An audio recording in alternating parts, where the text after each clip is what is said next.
We're here with Rob the Boogaloo Hall.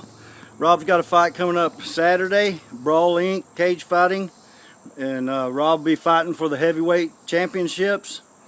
And Rob was scheduled to fight Grandpa Don Williams. That didn't fall through. Unfortunately, Don can't perform from pre-existing injuries. You got a scheduled fight with Travis Kelly. That didn't fall through. Now you got a fight with Jesse Jones. What do you know about Jesse Jones? I know absolutely nothing about him. So, first you was going to fight Grandpa, then you was going to fight Travis Kelly, now Jones. How do you prepare yourself to fight somebody like that?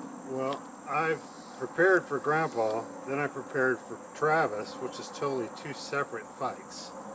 So I think the combination of preparing for both of those guys will help me with this one. I mean, so you just trained. You know, here at Branson Fight Club, they do a great job as far as training all aspects of fighting. So, you know, anything from the ground to the cage to the stand-up, and I mean, I could say tons about these guys, but yeah, they're all first-class acts. So you just train your just well-rounded skills, and you see your record's 4-0. 4-0. 4-0, undefeated, and first time for a title shot. How you feel about that? You know, I think it's great. If I win the title, fantastic. It's not about winning a belt for me. I'm going to be 47. It's, you know, I think it's wonderful, but for me, it's about the self-confidence and the motivation and the gratitude, because that's really what I'm full of, is the gratitude with my past. Not to bring it up every time I talk to somebody, but with, you know, the drugs, the alcohol, and the loss of everything that I actually had, including family, friends, kids, marriage, all of it.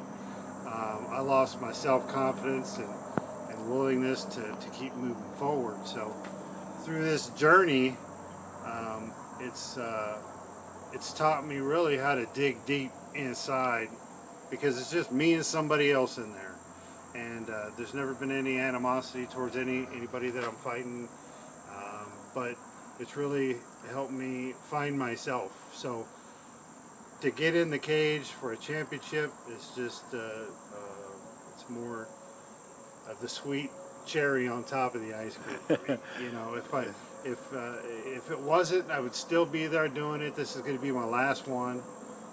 Then I have other, you know, goals and challenges that I'm going to go do. Well, Rob, I tell you, I can relate to you on the drugs and alcohol. You know, this sport of MMA has really changed a lot of folks for the better. Yeah. And you know, it's a great sport. It's kept a lot of the kids off the streets. I mean, you got promotions fighting for autism. You got them fighting for life. You got them, you know, fighting to get these kids off the street, and that's amazing.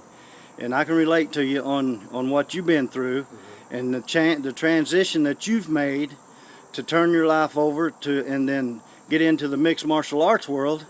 And I'll tell you what, there ain't very many, 47, yeah, that's built like you and as good a shape as you are, and I think it's just wonderful, man. And I appreciate it. I want to do just say that if it really wasn't for Don Williams, we're going to put this out there for him, and I know he'll probably see this. Like, Don Williams is a legend. Yeah, and I really wanted to fight him real bad, but I am just so grateful that I heard about his story, because if it wasn't for him and his age and doing what he's done in this sport, I probably wouldn't have made it through the week of the first practice, you know, 3 years ago when I started. So, you know, I owe a lot to just what he's done. He's inspired somebody. So what I'm trying to do is inspire somebody out there. Absolutely. You know, it don't matter how tall you are. It don't matter how short you are, color you are. You know, I've lost 135 pounds doing this, and also being off of drugs and alcohol combined. But, you know, go out there, inspire someone, change somebody's life. You never know. You might actually save someone's life. Exactly. Absolutely. And I agree with you 100%. Well, Rob, I tell you what, I truly hope the best in your fight Saturday night. Thank you for this interview. Yeah. It was awesome. And good luck, man. Thanks a lot.